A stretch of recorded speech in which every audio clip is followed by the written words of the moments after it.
Are you looking for a new and inventive way to capture the thoughts of your students through video? Do you want to find a way to hear from all the students in your classroom, including those who may be more introverted? Considering a different format for assessment, discussions, reflections, and brainstorming? Or how about including more student voice into the classroom altogether? Well, look no further than Flipgrid and catch the fever that is taking education by storm. But don't just take it from me. Hear what the kids using Flipgrid have to say for themselves. Students can use Flipgrid when pitching an idea for their next big Genius Hour project.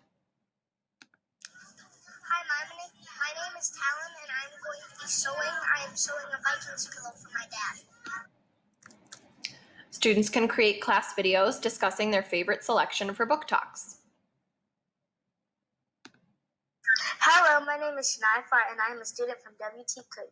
My book is called Diaries of a Wimpy Kid Double Down by Jeff Kinney. I think you should read this book because it is about the main character Greg's lifestyle.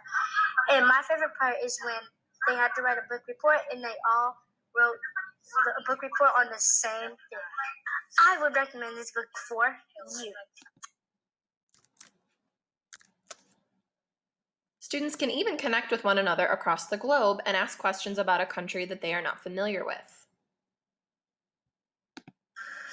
Hello, we have heard a lot of good stuff about the Great Barrier Reef, and we were wondering, have you visited the Great Barrier Reef? Hi, I've been to the Great Barrier Reef. It's the most awesomest place to watch your favorite marine animals. And beware if you come to Australia because there are lots of snakes and poisonous spiders. Some of them actually bite, and most of them actually are common that come to your house. As you can see, Flipgrid could take you and your students on a journey of discussion and intrigue.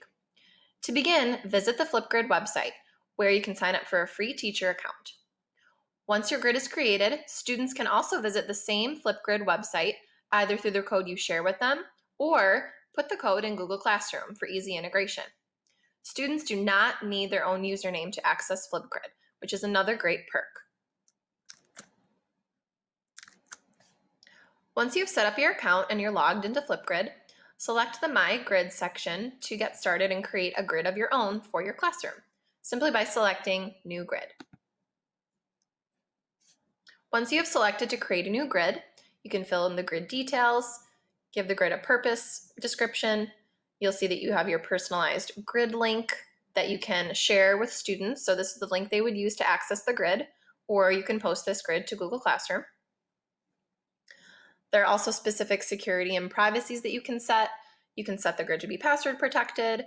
You can decide if you want anyone to be able to follow the grid. You can allow for downloads. You can allow if you want the links to be shared. You can select specific features, and you can also customize the grid with a certain image or a personalization of your choosing.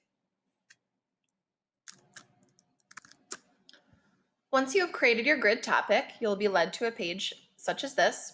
You'll again see your code, and then you'll be asked to create new topics to fit into this grid. So this is where you can put in specific questions that you want students to respond to in video, different prompts, different brainstorming, different reflections. This is where you can put the prompts that you want students to create videos after. Select New Topic in blue, and then you can again select specific topic details for your grid. I want my topic title to be about the book Drums, Girls, and Dangerous Pie. I only want students to have a short amount of time to respond in a video prompt because I want them to work on their synthesizing skills. So I'm going to select my video response time for them to have a maximum of 1 minute and 30 seconds.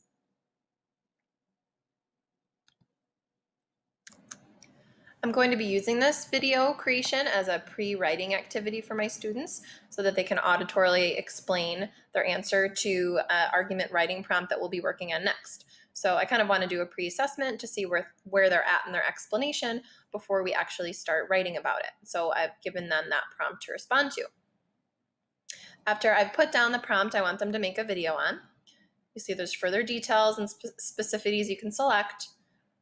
You can also record, upload, or import to the actual topic. So I can add an extra video of my own. I can add a video from YouTube. I can upload more images. What's really nice is I can also add topic attachments. So I could add a Google Doc URL to this. So maybe while they're creating the video, I also want them to be making notes on what they said in the video in the Google Doc, or maybe I have notes ready full of evidence to help them for while they're making the video. So maybe I might link that right here in the featured link option. I can also decide what response features I want available for my students while they're creating the video. Do I want them to be able to add stickers and drawings on it, different emoji, smiley faces? Do I want this to be public? These are more settings you can select. And then I can decide if I want feedback allowed.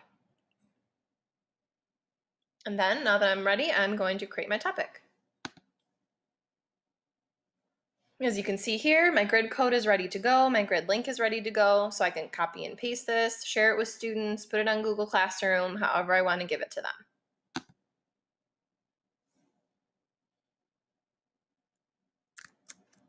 So now that I have this grid link and grid code, I'm going to share it with my students. And the next thing you'll see is how students can access this grid.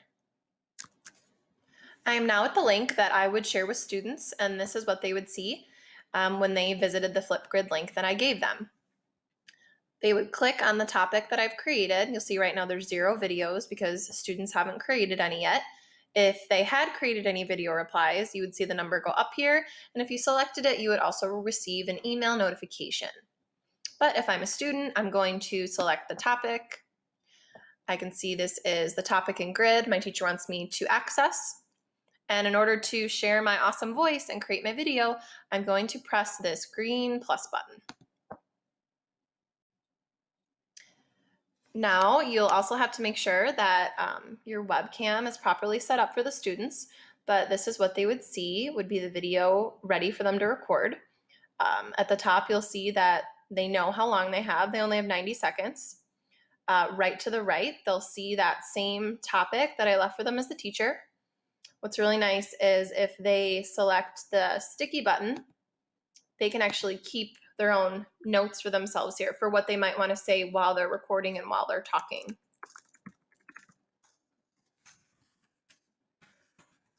So that might be a reminder for myself as a student that while I'm explaining my response, that I want to remember to include evidence from the book.